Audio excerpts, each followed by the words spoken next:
నానమ్మ, ఎందుకు మనం నెలకొక్కసారైనా ఇలాగ పంచుతున్నాం? ఎందుకంటే ఇది గుర్తింపుగా ఉంటుందమ్మా. మనము డబ్బు ఇచ్చినా బంగారం ఇచ్చినా ఏది ఇచ్చినా విలువ ఉండదు. ఇది పెట్టామనుకో కడుపు నిండి నాయన మనల్ని దీవిస్తాడు. అన్నదాత సుఖీభావ అంటాడు. నెలకొకసారైనా మనం అన్నం పెడితే అది ఒక తృప్తిగా ఉంటుంది.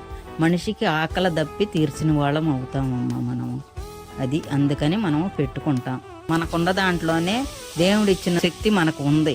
మనకిచ్చిన దాంట్లో కొద్దిగా పేదవాడికి పెడితే మనకు అదొక తృప్తిగా ఉంటుంది, మనసు ప్రశాంతంగా ఉంటుంది.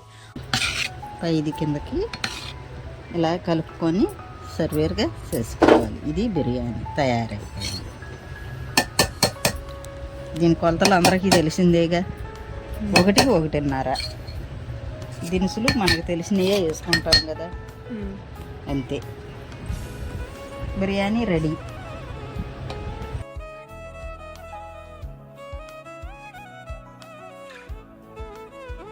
ఇది గోంగూరమ్మ, మనం పంచుకోవటానికి చేసింది గోంగూర. చికెను మనం ముద్దపప్పు పరమాణం వండుకున్నాము. మీకు పిల్లలకి ఇష్టమని పరమాణం వండాను.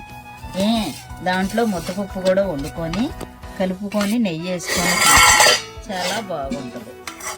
కోడిగుడ్డు ఫ్రై, టమాటా వేసుకొని ఫ్రై ఎగురులాగా చేసుకోవాలి. ఈ గుడ్డు కూర ఎందుకు నానమ్మ? చికెన్ ఉంది కదా మనకి. అమ్మ, నేను చికెను అంటే నేను కాశీ వెళ్ళాను కాబట్టి కాశీలో మొత్తం వదిలేసి వచ్చానమ్మా. నీసు అనేది నేను తినకుండా వదిలేసి వచ్చానమ్మా. కాశీ వెళ్ళాను కదా, ఆ ఈశ్వేశ్వరుడికి ఏదో ఒకటి వదిలి రావాలని అది వదిలేసి వచ్చేసాను. అందుకని మీ అమ్మ నేనేమి తినకుండా ఉంటానేమో అని నా మీద ప్రేమతో నా కోడలు కోడిగుడ్డు కూర వండిందమ్మా. మీ అందరికీ చికెను బిర్యానీ ఈ వండిందని నా కోసం కోడిగుడ్డు కూర వండిందమ్మ. కాశీ వెళ్తే నీసు తినకూడదా? మనకిష్టమైంది ఏదైనా కానీ అక్కడ పదార్థం వదిలి రావాలమ్మా. ఎప్పటికైనా మీరు గుర్తుపెట్టుకోండి, కాశీ వెళ్ళిన వాళ్ళు ఏదో ఒకటి తనకిష్టమైన పదార్థం కాశీలో వదిలేసి రావాలి.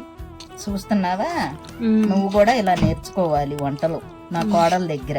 మా అనుభవంతో చెప్తున్నాము. నేను పెద్దదాన్ని అయిపోయా కదా, నాయనమ్మని నా ఇంటికి వచ్చా నా కోడళ్ళకి నేనే నేర్చుకున్నా.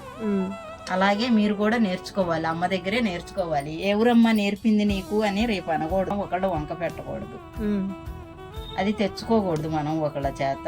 మరి అమ్మమ్మ నేర్పించలేదు కదా నానమ్మ, అమ్మ ఎలా నేర్చుకుంది? అమ్మ ఎలా నేర్చుకుందంటే, అమ్మకు పెళ్లి చేసేటప్పటికి 16 సంవత్సరాలమ్మా.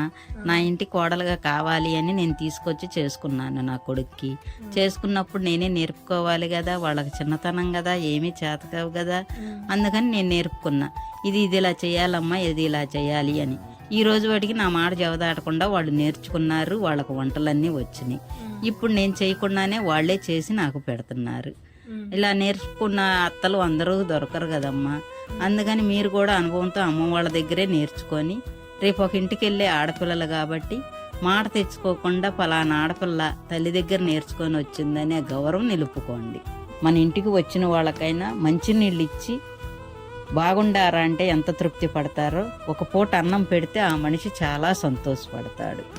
ఇలా ఎప్పుడైనా పెట్టుకోవచ్చా నానమ్మ? మన దగ్గర ఉన్నప్పుడే పెట్టాలా? మన శక్తి ఉన్న అన్నాలు మనం ఎప్పుడైనా పెట్టుకోవచ్చు అమ్మా. నీ మనస్తృప్తికి ఎప్పుడు పెట్టాలనుకుంటే అప్పుడు పెట్టుకోవచ్చు. నీ ఓపిక కొందికి నువ్వు నలుగురికి పెట్టుకో, ముగ్గురికి పెట్టుకో. నీకు పెట్టాలనిపిస్తే ఒకళ్ళు చెప్పక్కర్లా, అది నీ ఇష్టంగా నువ్వు పెట్టుకోవచ్చు. అది పెట్టిన వల్ల నీకే మంచి జరిగిద్ది. అలా చేస్తే మనకు మంచి జరిగిద్దా నానమ్మ? అవునమ్మా, మనకు మంచిదే జరిగిద్ది. మంచి ఎప్పటికైనా మిగిలిద్ది తల్లి. మంచే మనం కాపాడుకోవాలి. కలకాలం ఉండేది ఒక మంచి మాట, మంచి ఇలువమ్మ మనిషికి. అదే మనకు గుర్తింపుగా ఉంటుంది. నలుగురు మెచ్చుకునేది కూడా మంచి. ఎప్పటికైనా మంచే మిగిలిద్ది జీవితంలో. మనకు మిగిలేది ఆ లాస్ట్కి ఆ మంచి మాటే మిగిలిద్ది తల్లి. కడుపు నిండి నాయన అమ్మ చల్లం తల్లి చల్లగుండు అనుకుంటాడు. అదే మనకు తృప్తి. మనం ఏది పెట్టినా పెట్టకపోయినా మన ఇంటికి వచ్చిన వాళ్ళకైనా మంచినీళ్ళు ఇచ్చి బాగుండారా అంటే ఎంత తృప్తి పడతారో, ఒక పూట అన్నం పెడితే ఆ మనిషి చాలా సంతోషపడతాడు.